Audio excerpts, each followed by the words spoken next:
दोस्तों आज अपन बात करते हैं गुप्त साम्राज्य के बारे में। ठीक है, तो गुप्त साम्राज्य की जानकारी स्रोत क्या है? साहित्य, सिक्के और अभिलेख हैं।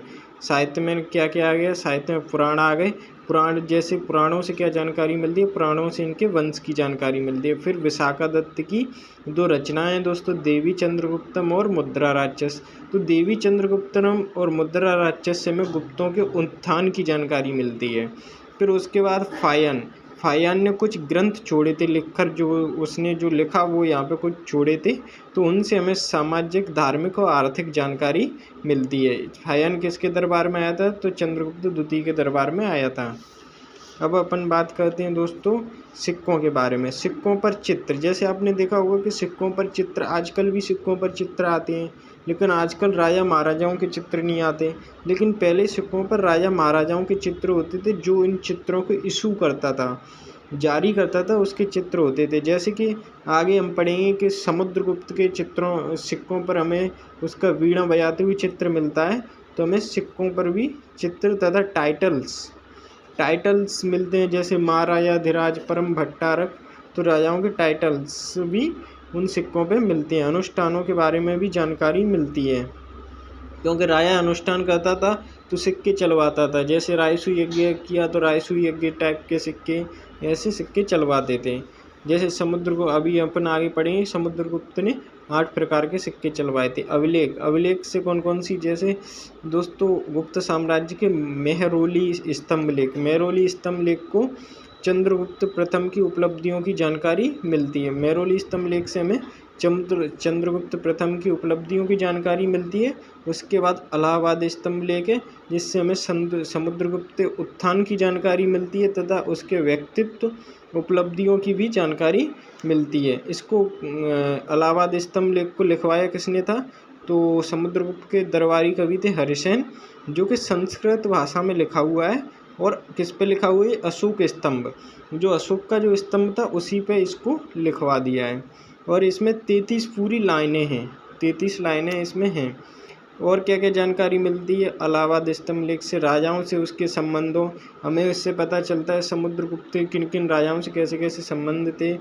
उत्तर व दक्षिण में सैन्य अभियान, जैसे उत्तर में समुद्रगुप्त ने अभियान किया था, दक्षिण में किया था, तो उन सैन्य अभियानों के बारे में जानकारी मिलती है। तथा कवि और विद्वान होने के नाते उसकी उपलब्धियाँ, जैसे समुद्रगुप्त एक बहुआयामी व्यक्तित्व का वो था व्यक्ति, तो है ना, वो एक कवि भी था, एक विद्वान भी था। ये अपन आगे पढ़ेंगे उसने कौन कौन सी रचनाएं की। अब बात करते हैं गुप्त वंश की। तो गुप्त वंश की स्थापना करी थी श्रीगुप्त ने। इनके बारे में जानकारी उपलब्ध नहीं है, श्रीगुप्त के बारे में ज़्यादा जानकारी अपन को नहीं मिलती है, लेकिन इतना मिलता है कि ये महाराजा की उपाधि धारण की थी। महाराजा मतलब ये किसी राजा के अधीन थे, मतलब सामंत थे। इसके बाद घटोत्कच ने, श्रीगुप्त के बाद राजा बना घटोत्कच, तो ये भी इतने शक्तिशाली अभी नहीं हुए थे। चंद्रगुप्त, घटोत्कच के बाद राजा बना चंद्रगुप्त प्रथम, जिसने कि महाराजाधिराज जैसी उपाधियां धारण करी। इसका मतलब अब राजा बहुत शक्तिशाली हो चुका था और राजा है ना बड़ी बड़ी उपाधियां धारण करता था। महाराजाधिराज का मतलब है जो बहुत सारे महाराजाओं के ऊपर का राजा। और चंद्रगुप्त का टाइम पीरियड क्या है? 320 से 330 AD।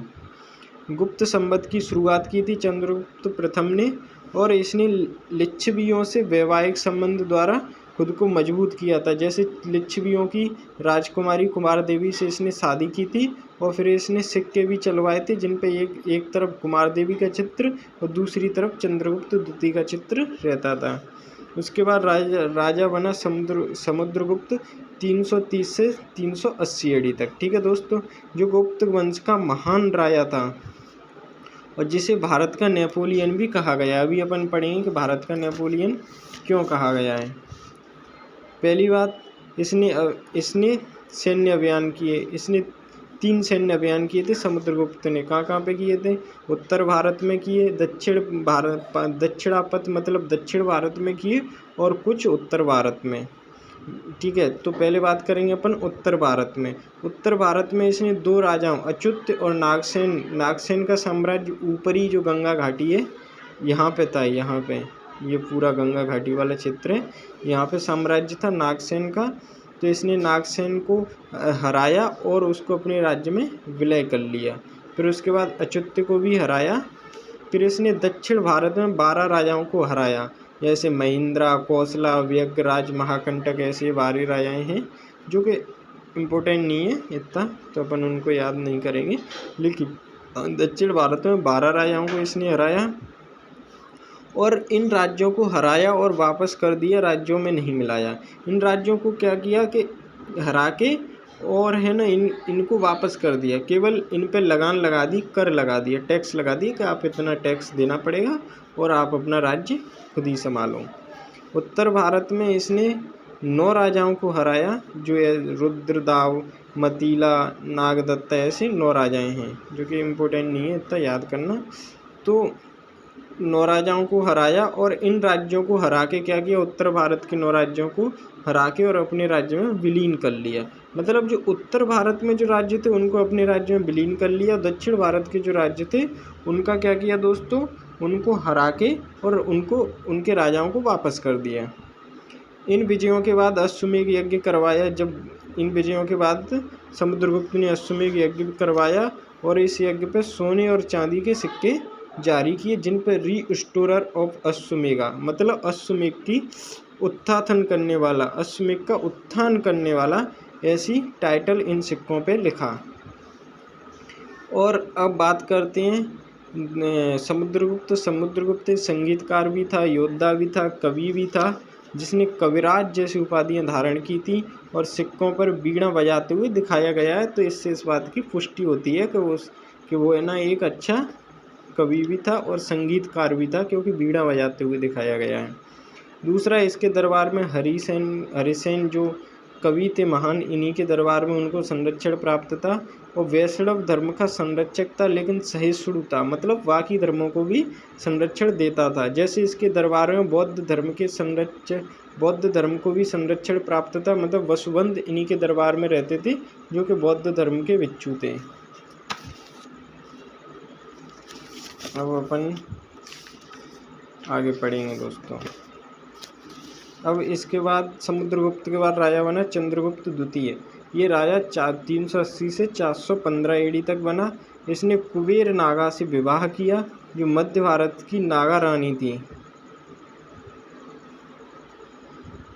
ठीक है दोस्तों, और अपनी पुत्री का विवाह प्रभावती का, और चंद्रगुप्त द्वितीय की पुत्री थी प्रभावती, उसका विवाह किया रुद्रसेन से।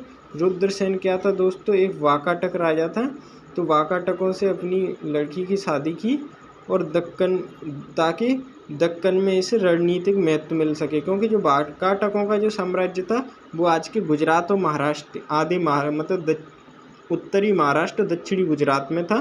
तो ये दक्कन क्षेत्र में पड़ता था, ताकि उसे दक्कन में रणनीतिक महत्व मिला। ठीक है दोस्तों, फिर चंद्रगुप्त द्वितीय ने क्या किया, रुद्रेश्मा तृतीय जो कि एक शक राजा था, उसको हराया और हरा के उसको मार दिया। उसका जो राज्य था मालवा काठियावाड़, वो अपने राज्य में मिला लिया।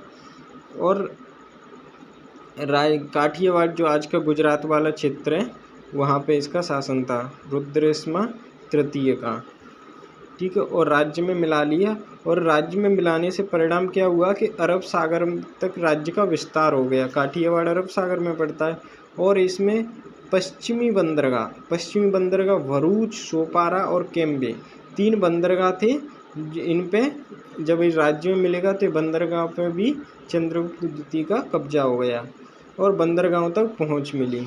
फिर इससे क्या हुआ दोस्तों, उज्जैन वाणिज्यिक राजधानी बन गई। चंद्रगुप्त द्वितीय के टाइम पे उज्जैन वाणिज्यिक राजधानी बन गई, क्योंकि वाणिज्य व्यापार को बढ़ावा मिला, वो निर्यात बढ़ा। ठीक है, पश्चिम से वाणिज्य व्यापार में अपार वृद्धि हुई और रोमन सोना भारत में भर गया और रोमन से बहुत ज़्यादा मात्रा में सोना आयात हुआ और है ना, ऐसा मतलब भारत सोने से भर गया। और इसी की वजह से चंद्रगुप्त ने शुद्ध सोने के सिक्के चलवाए थे। ठीक है दोस्तों, चंद्रगुप्त द्वितीय के दरबार में अपन पहले भी जिक्र कर चुके हैं कि फायान जो कि एक चीनी यात्री था, वो भारत आया था और लेकिन फायान कहीं भी चंद्रगुप्त द्वितीय मतलब सम्राट का नाम उल्लेख नहीं किया है।